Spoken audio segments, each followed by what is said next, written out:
ശ്രീ ഉല്ലാസ് കോവൂർ, അങ്ങേക്ക് 6 minute. Sir, 2026, 2077 ധനാഭ്യർത്ഥനകളെ ഞാൻ പിന്തുണയ്ക്കുന്നു. സാമ്പത്തിക വളർച്ച ദാരിദ്ര്യ നിർമ്മാർജ്ജനത്തിന് അത്യന്താപേക്ഷിതമാണ്. എന്നാൽ വികസനം എല്ലാവർക്കും ഒരുപോലെ പ്രയോജനപ്പെടുന്നില്ലെങ്കിൽ ആ വളർച്ച ഉൾക്കൊള്ളാൻ ആവുന്നതില്ല. ജനങ്ങളുടെ മുഴുവൻ ക്ഷേമം ഉറപ്പാക്കാൻ സാമ്പത്തിക വളർച്ച ഇൻക്ലൂസീവ് ആയിരിക്കണമെന്ന മുൻ UN സെക്രട്ടറി ജനറൽ കോഫി അന്നൻ്റെ വാക്കുകൾ നമുക്ക് കടമെടുക്കാം.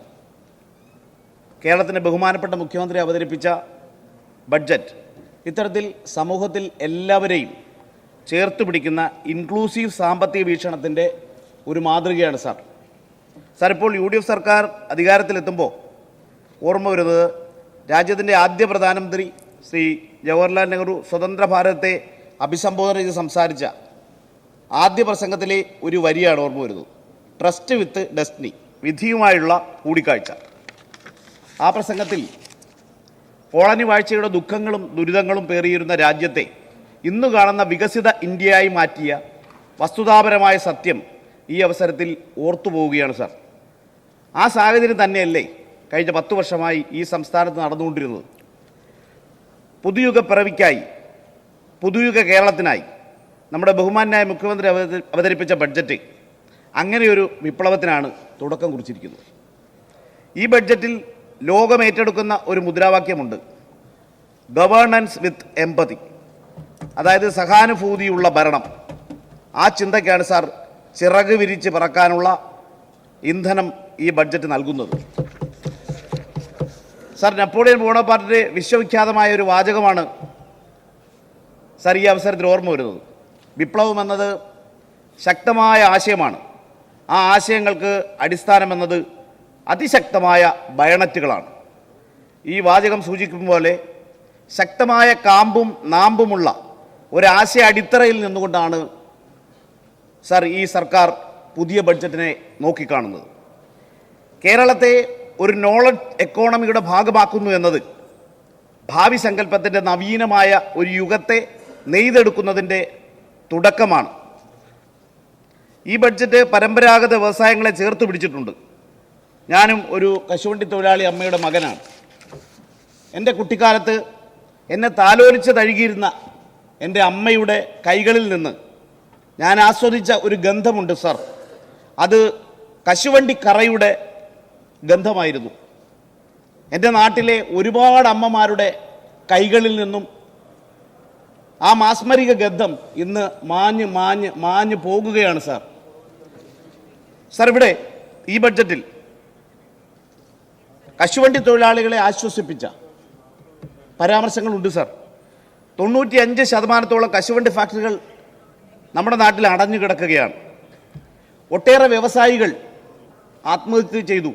തൊഴിലാളികൾ ആത്മഹത്യയുടെ മുനമ്പിലാണ് സാർ.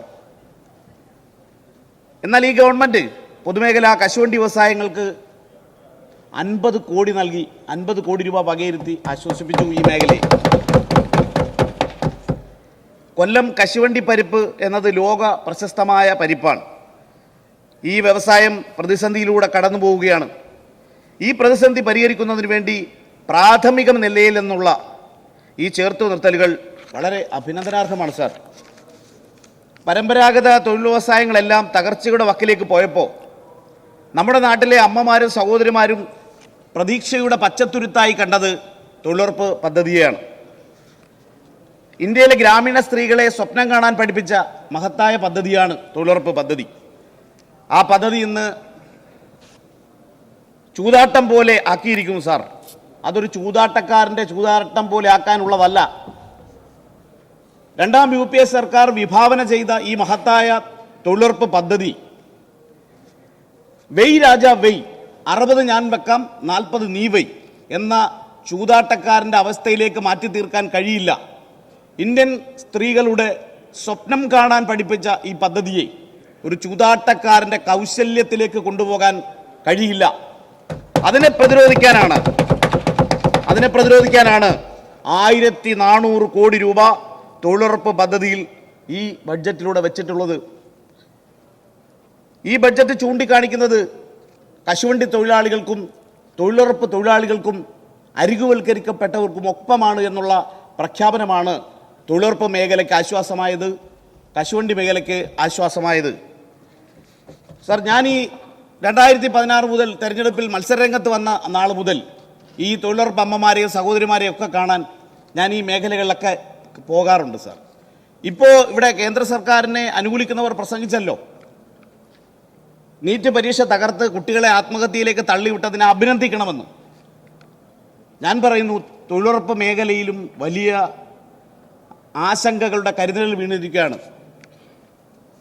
ആ ആശങ്ക 40%, 60% കേന്ദ്ര സംസ്ഥാന സർക്കാരുകൾ വയ്ക്കണം എന്ന നിലപാടിലൂടെ ഒരുപാട് കരിനിയമങ്ങൾ അതിനകത്ത് കുത്തിനിറച്ച് തൊഴിലുറപ്പ് പദ്ധതിയെ അട്ടിമറിക്കാനുള്ള ആസൂത്രിതമായ കേന്ദ്ര സർക്കാരിൻ്റെ അജണ്ട രൂപപ്പെട്ടു വരുന്നുണ്ട്. അപ്പോൾ ഞാൻ ഈ സ്ഥലത്തൊക്കെ പോകും. അപ്പോൾ അങ്ങനെ പോകുമ്പോൾ ഞാൻ ഈ ഒരു തൊഴിലുറപ്പ് മേഖലയിൽ ചെന്നപ്പോൾ അവരോട് ചോദിച്ചു, നിങ്ങൾ ചെയ്യുന്ന ജോലി തൊഴിലുറപ്പ് NREGS തൊഴിലുറപ്പ് പദ്ധതി എന്നാണല്ലോ, പക്ഷെ ഇപ്പോഴത്തെ പേരെന്താണ്? അപ്പോൾ അവർക്കറിയില്ല. അപ്പോൾ അതിലൊരു തൊഴിലാളി അമ്മ പറയുകയാണ്, അപ്പം ഞങ്ങളുടെ പദ്ധതിയുടെ പേര് മാറ്റി പോനെ, ഞങ്ങളുടെ തൊഴിലുറപ്പ് പദ്ധതിയുടെ പേര് റാംജി റാവു സ്പീക്കിംഗ് എന്നാണ് അവർ ധരിച്ചു വച്ചിരിക്കുന്നത്. VBG റാംജി എന്ന് പറഞ്ഞ് പുതിയ പേര് കൊടുത്ത് ഈ മഹത്തായ പദ്ധതി അട്ടിമറിക്കാൻ ശ്രമിക്കുന്നു സർ. അപ്പോൾ ഇത് ഒരു ദിവസത്തെ അവരുടെ വേതനമാണ് 365 രൂപ. ഈ വിലക്കയറ്റത്തിൻ്റെ കാലഘട്ടത്തിൽ 365 രൂപ എന്തിനുണ്ട്? അപ്പോൾ അവരെ ആശ്വസിപ്പിക്കാനും ഈ ബഡ്ജറ്റിനായിട്ടുണ്ട്. ഈ ബഡ്ജറ്റ് മഹത്തരമാകുന്നത് കുറച്ച് കണക്കുകളിലൂടെ മാത്രമല്ല, കേരളത്തിൻ്റെ അടുത്ത ദശാബ്ദത്തിലേക്കുള്ള വികസനത്തിൻ്റെ ദിശയും ദർശനവും നിർണ്ണയിക്കുന്ന വികസന രേഖയാണ്. ഈ ബഡ്ജറ്റ് 3 അടിസ്ഥാന തത്വങ്ങളിൽ അധിഷ്ഠിതമാണ്. 1 സാമ്പത്തിക വളർച്ച, 2 സാമൂഹിക നീതി, 3 സുസ്ഥിര വികസനം. റബ്ബറിൻ്റെ താങ്ങുവില കിലോഗ്രാമിന് 250 ഉയർത്തിയതുൾപ്പെടെ തീരദേശ ടൂറിസം, മത്സ്യത്തൊഴിലാളി ക്ഷേമം, ആരോഗ്യരംഗത്തെ നിരവധി കാരുണ്യ പദ്ധതികൾ, വനിതാ വികസനം, തീരസംരക്ഷണം, പട്ടികജാതി പട്ടികവർഗ വിഭാഗങ്ങൾക്ക് വേണ്ട വിഭവ സമാഹരണം, ക്ഷേമ പെൻഷനുകളുടെ വർധനവ് തുടങ്ങി അങ്ങനെ ഒരു കുടുംബത്തിൻ്റെ ജീവിതയാത്രകളെല്ലാം ഈ ബഡ്ജറ്റിൻ്റെ ഭാഗമാകുന്നു. ഞാൻ അവസാനിപ്പിക്കാം വളരെ വേഗത്തിൽ. ഈ ബഡ്ജറ്റിൻ്റെ ഒരു പ്രധാന സങ്കല്പം ഇതാണ് സർ: വികസനം എല്ലാവർക്കും, അവസരം എല്ലാവർക്കും, ക്ഷേമം എല്ലാവർക്കും. അസ്തമയത്തിൻ്റെ തിരകളിലേക്ക് പോയ ഇടതുപക്ഷ മൂല്യങ്ങളെ തിരികെ പിടിക്കാനുള്ള ശ്രമങ്ങളും ഈ ബഡ്ജറ്റിലുണ്ട് സാർ. കേരളത്തെ വിജ്ഞാന സമ്പദ് വ്യവസ്ഥയിലേക്കും ഹരിത സമ്പദ് വ്യവസ്ഥയിലേക്കും ഉൽപാദന സമ്പദ് വ്യവസ്ഥയിലേക്കും ഈ നാടിനെ നയിക്കുന്ന ഈ വികസന പ്രമാണത്തെ ഞാൻ പൂർണ്ണമായും പിന്തുണയ്ക്കുന്നു സാർ. എന്റെ കുന്നത്തൂരിനെ കൂടി ബഡ്ജറ്റിൽ ചേർത്ത് വെച്ചതിനുള്ള നടപടിക്ക് ഹൃദയ നന്ദി കൂടി ഞാൻ ഈ അവസരത്തിൽ അറിയിക്കുകയാണ് സാർ. കുന്നത്തൂരിലെ സാധാരണക്കാരും പാവപ്പെട്ടവരും ഇടത്തട്ടുകാരും ആശ്രയിക്കുന്ന ആതുരാലയമാണ് ശാസ്താംകോട്ട താലൂക്ക് ആശുപത്രി. ഈ ബഡ്ജറ്റിൽ ഈ ആശുപത്രിയുടെ ശോച്യാവസ്ഥ പരിഹരിച്ച് സൂപ്പർ സ്പെഷ്യാലിറ്റി ആശുപത്രിയാക്കുന്നതിനായി 5 കോടി രൂപ നൽകിയതിനെ ഞാൻ നന്ദിയോടെ സ്മരിക്കുകയാണ്. എന്റെ നാട് വളരെ ആഹ്ലാദത്തോടു കൂടിയാണ് ആ വിവരത്തെ കണ്ടിട്ടുള്ളത്. സാർ, ഒരു കാര്യം കൂടി പറഞ്ഞ് ഞാൻ പെട്ടെന്ന് അവസാനിപ്പിക്കാം. കോടിക്കണക്കിന് രൂപയുടെ വികസന പദ്ധതികൾക്ക് കുന്നത്തൂരിനെ കൂടി പരിഗണിച്ച UDF സർക്കാരിനെ ഈ അവസരത്തിൽ അഭിനന്ദിക്കുകയാണ് സാർ. കോവിഡ് കാലത്ത് സർവീസ് അവസാനിപ്പിച്ച 20ഓളം KSRTC ഓർഡിനറി സർവീസുകൾ ഒരു സെക്കൻഡ് അവസാനിപ്പിക്കാം പുനഃസ്ഥാപിച്ചു തരാനും കുന്നത്തൂർ ഗ്രാമപഞ്ചായത്തിന്റെ കിഴക്കൻ മേഖലകളിൽ വാട്ടർ അതോറിറ്റി മാന്തി പൊളിച്ചിട്ട നിരവധി റോഡുകൾ പല കാരണങ്ങൾ പറഞ്ഞ് അനന്തമായി നീട്ടിക്കൊണ്ടുപോവുകയാണ് സാർ.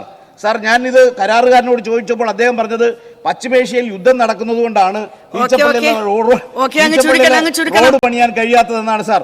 ഞാൻ ഒരു കാര്യം കൂടി പറഞ്ഞോട്ടെ സാർ. ഇത്തരം വിചിത്രവാദങ്ങൾ പറഞ്ഞ് ഇത്തരം വർക്കുകൾ മുടക്കുകയാണ് സാർ.